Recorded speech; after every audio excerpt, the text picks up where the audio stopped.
Muy bien, continuamos con este interesante conversatorio con César Zapata. César, pues prosigamos en el punto que nos quedamos antes de la pausa, siguiendo todas estas importantes motivaciones y especificaciones que nos haces y dices sobre qué es el comportamiento psicológico de nosotros cuando estamos en proceso electivo. Sí. Por ejemplo, César, Ajá, ahora cambiamos, ¿no? ¿Verdad? Hubo un cambio electoral, eso produce un cambio en esperanza para un grupo de la sociedad y un cambio como de sección, de frustración para otro grupo. sí. ¿Cómo tú lo ves? ¿Cómo tú lo analizas eso? Mira, salir del poder es una experiencia traumática. Aunque ahora el nuevo manual de diagnóstico norteamericano establece que para que se hable de trauma o estrés postraumático debe haber un riesgo de la vida, una pérdida de la vida, una situación sexual, etcétera. Yo pienso que en el plano político hay una experiencia traumática. ¿Por qué? Porque las expectativas que se crea la gente cuando está en el poder, lo cual es natural, no estoy hablando del Partido de la Liberación Dominicana, sino cualquiera que esté en el poder. Las expectativas que se crea es la de la negación de la salida. La negación de la salida significa que la persona no hace un plan, un proyecto de que en un momento determinado va a ser desalojado del poder, sino que la derrota, la pérdida de ese puesto le llega de repente. Estoy hablando de la presidencia hasta funcionarios medios y bajos. La gente asume su función política, su función en el Estado, como una cosa normal, natural y cotidiana, y no tiene un plan para establecer que va a salir del poder. Es decir, no tiene un plan de contingencia de si va a ocurrir A o B, sino que la persona sigue todavía, supongamos que las elecciones fuesen como es regularmente en mayo, todavía en abril y principio de mayo la gente está yendo a su trabajo, haciendo sus labores y está asumiendo que va a ganar. Pero además eso es alimentado por los estrategas políticos que insisten en que van a ganar aunque la cifra que está manejando no le den eso. Y le hacen entonces un condicionamiento a los sujetos que reciben ese mensaje y que prefieren aceptar esa idea a la otra. Por ejemplo, cuando aparecen encuestas imparciales, la persona que aparece con una puntuación baja no lo acepta, no lo acepta. Plantea que hay un error, que falta medir a los que no, a los indecisos, que la tasa que se eligió para el margen de error es incorrecta. Es decir, cualquier subterfugio con tal de mantener la idea de que va a preservar el poder. Eso crea, obviamente, un estado mental que entra en contradicción, en un choque con lo que ocurre al día siguiente, ¿verdad?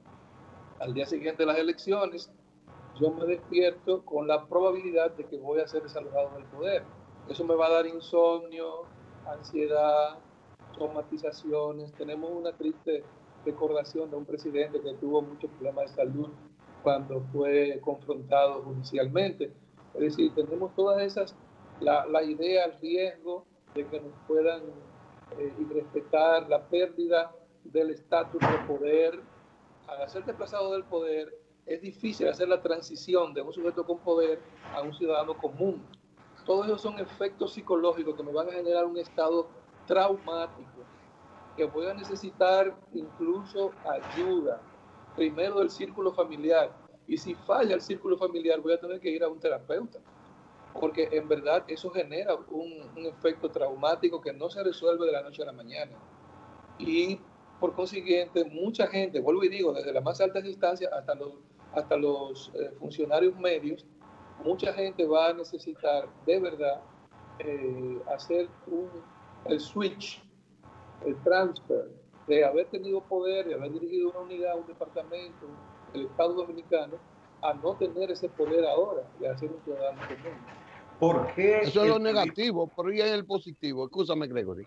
Pero y en el que ve ahora, que despierta, que dice, bueno, se dio el cambio, yo voy para el poder. Ok. Ahí hay otro componente importante. en el que se le da el cambio, puede ocurrir algunos eventos que no son muy saludables ni para él ni para el Estado.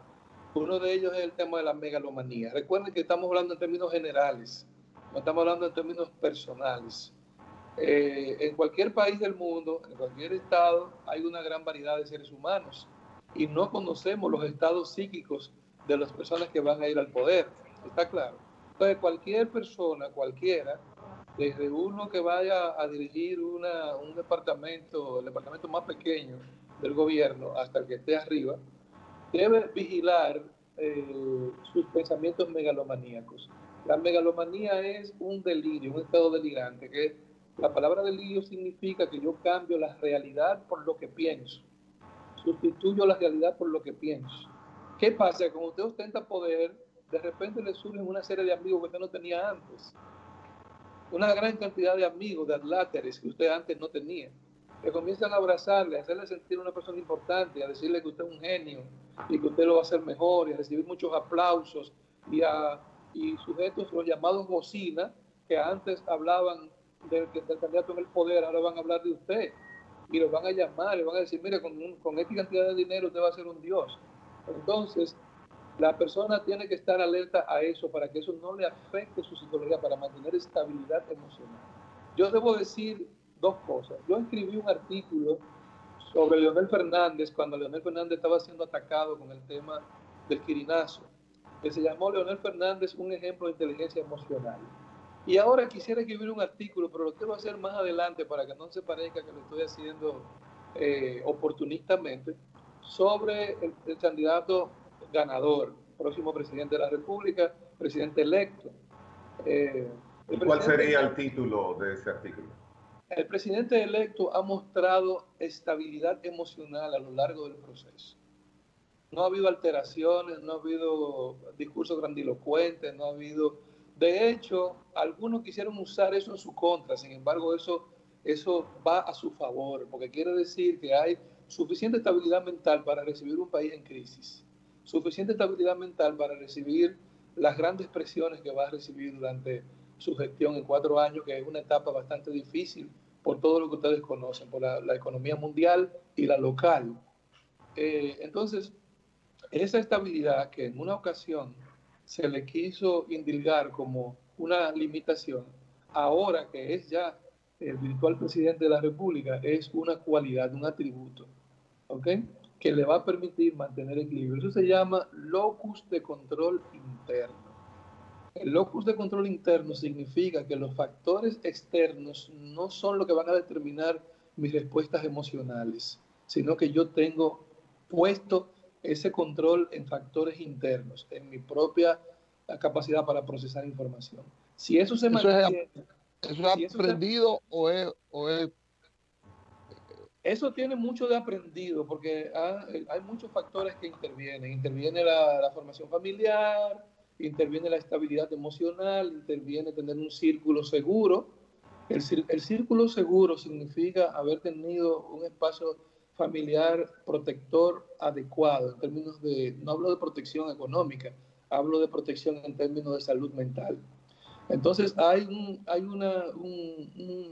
llamado apego inseguro y apego ansioso que genera esas personalidades explosivas.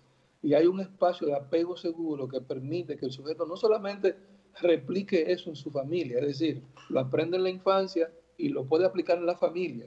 No solamente así, sino que también lo aplica a su vida cotidiana y puede ponerse en evidencia un grado de estabilidad emocional que es deseable para una persona que vaya a dirigir el Estado. Ojalá se mantenga, ¿eh? Ojalá no tenga yo que ser invitado otra vez para analizar que el hombre haya perdido el control.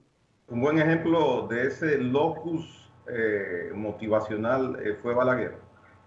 Balaguer es un buen ejemplo de eso. Y además es un atributo de los estadistas. Es decir, para usted pasar de la condición de gobernante a la condición de estadista, requiere una serie de cualidades y de atributos.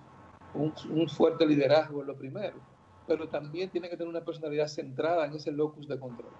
Si es una persona explosiva, con dificultades para ponerse en control, con lo que se llama estados de ansiedad o con lo que se llama pobre control de impulso, pues puede echar por la borda. Mira, tengo en la mente a una persona, pero no voy a mencionar nombre, porque incluso ya falleció, que tenía todas las condiciones de liderazgo, tenía todas las capacidades cognitivas, tenía una gran formación, tenía una gran historia en un partido importante, pero tenía un pobre control de impulso y una gran megalomanía, lo que le impedía realmente mantener la posibilidad de ser. Nos perdimos de un gran presidente de la República por un problema que era de personalidad. Si me hubiera contratado a mí como asesor psicológico, probablemente hubiera sido presidente. Qué bien. César, con el conocimiento científico práctico que tienes de lo que es la esencia en el comportarse del político dominicano, ¿cuál es la principal motivación de que un político busque y quiera mantenerse en el poder? Bien, esa pregunta se asocia con el concepto que dijimos de megalomanía. Lo primero que ocurre es que posiblemente cuando el sujeto llega sea honesto y no quiera repetir en el poder.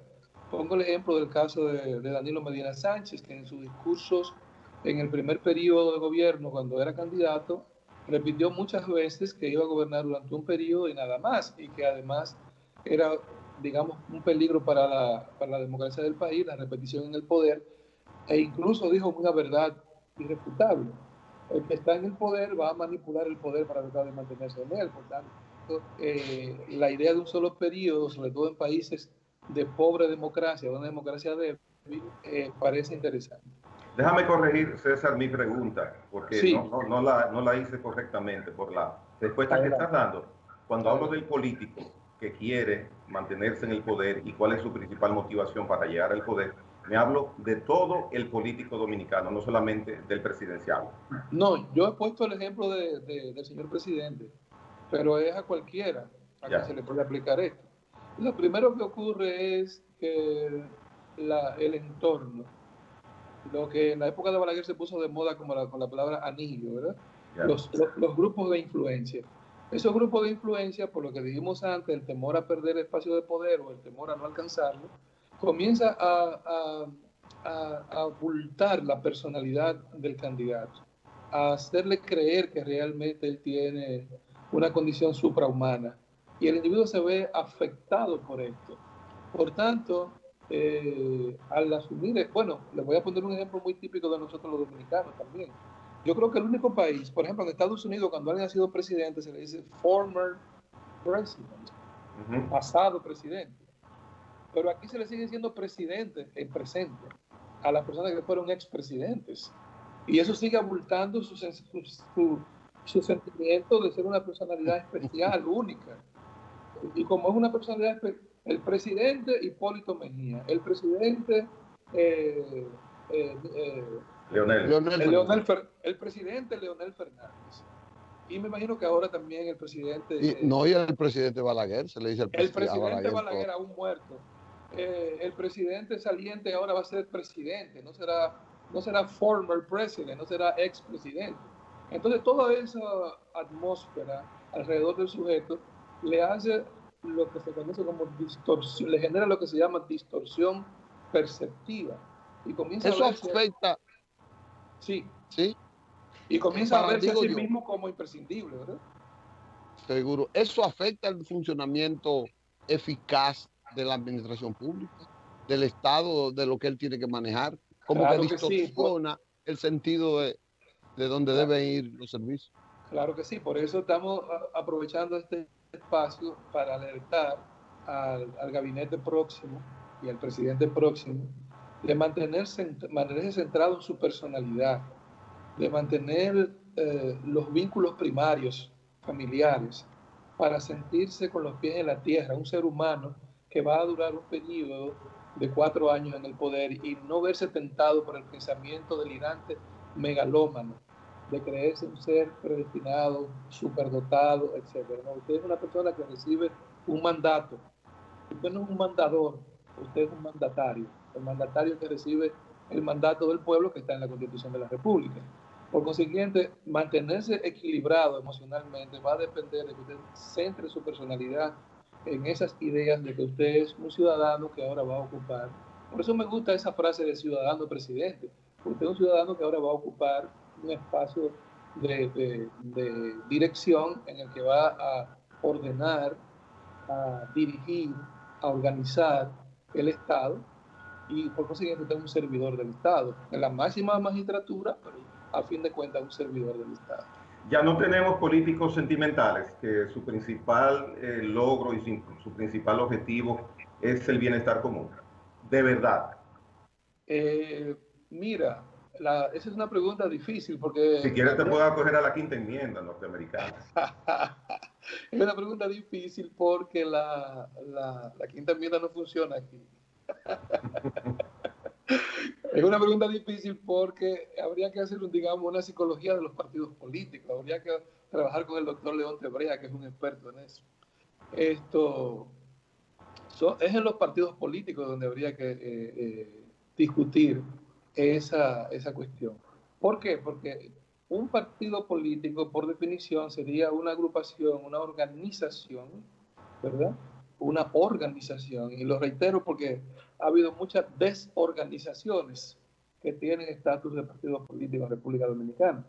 Una organización que tiene como propuesta la llegada al poder, pero dentro de su agenda debe existir una serie de elementos que le oferta al electorado como búsqueda de solución de problemas. Y no solamente al electorado, sino a quienes quieren reclutar para que formen parte de ese proyecto político. Yo quiero reclutar a las personas para que formen parte de un proyecto político porque es un proyecto social, no de individuos, pero lamentablemente en República Dominicana la mayoría de los partidos son grupos de individuos, corporaciones, no partidos políticos, porque no tienen proyectos sociales, sino grupos y corporaciones que tienen una meta de alcanzar el poder. Por tanto, no sabemos ni siquiera para qué van a alcanzar el poder. Pero entonces, ahora eso afecta también la psicología del votante. ¿Por qué el votante permanece votando por partidos que no le presentan proyectos? ¿Por qué los partidos más bien hacen campaña señalando el riesgo percibido de los otros y no los atributos y las propuestas mías como proyecto político? Bueno, se debe a que parece que esos recursos tienen un impacto en el electorado, ¿verdad? Entonces, ahora no tuvo tanto impacto porque, como dijimos, estábamos en una situación de campaña de emergencia, pero durante todos los últimos periodos de política dominicana se ha recurrido a atacar al contrincante y no a presentar un proyecto político real. Y aprovecho tu pregunta para aclararle también a los televidentes que la palabra política no tiene nada que ver con lo que opera en la percepción colectiva del dominicano. El político es un sujeto que quiere aprovecharse, que quiere alcanzar un espacio, que quiere hacerse rico, que se va a corromper, etcétera. No es eso. La política es poliética, el conjunto de normas con el que se va a regir las polis, las ciudades, las poblaciones, los grupos sociales. Entonces hay política educativa, hay política vial, hay política de salud, hay política económica. Las llamadas políticas públicas. Esas políticas públicas son las que deberían estar en los planes de gobierno de los candidatos y son las que deberían discutir las comunidades, la junta de vecinos, la junta de campesinos, etcétera, para que la intención del voto vaya dirigida en esa dirección. No como es ahora, que es por un problema de figura, un problema en este caso incluso nosotros salimos a votar por el cambio. Yo creo que la mejor campaña, el mejor eslogan fue la palabra cambio, aunque se le quiso criticar porque se había usado en otras elecciones. Pero era buena porque era una cosa que estaba en la mente de la gente. Es decir, un partido que duró demasiado tiempo en el poder, ahora la gente quería desalojarlo. César, si tú fueras extranjero, fueras de Costa Rica, Uruguay, cualquier país, llegas a República Dominicana a hacer un estudio de la ideología partidaria que hay en la República Dominicana, sobre todo en los partidos grandes. Cuando termines ese estudio, ¿qué criterio puedes tener que has sacado de esa evaluación que hiciste ideológicamente de nuestros partidos? ¿Qué características?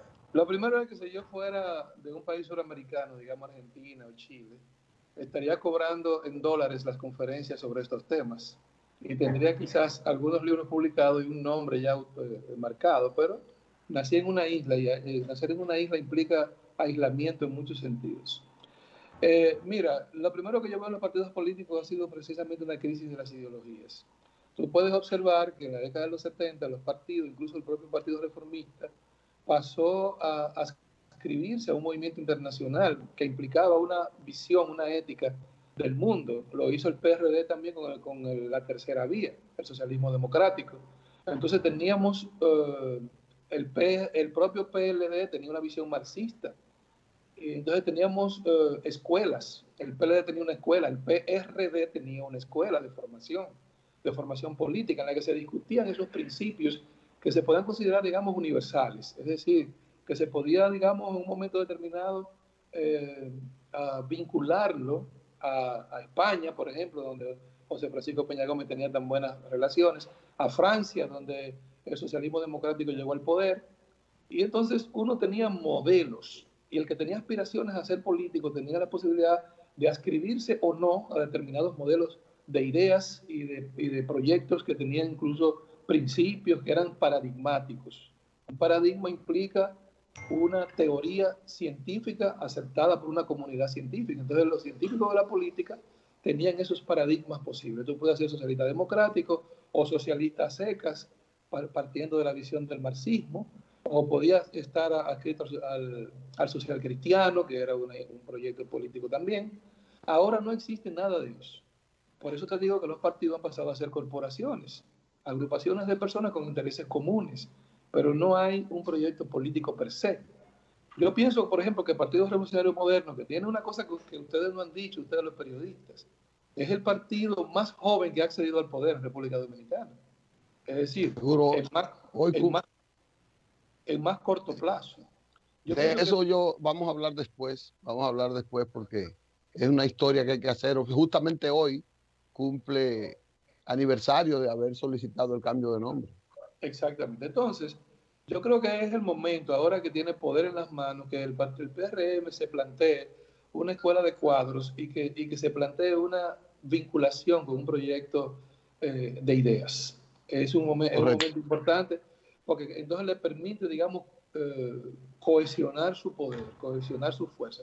Leonel Fernández dice que él es de centro izquierda.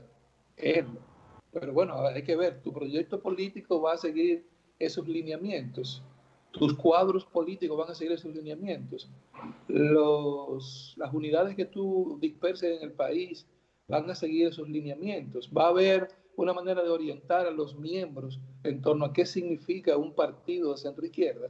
Eso habría que verlo. César, se nos pasó el tiempo y se nos quedó el 99%. Seguro.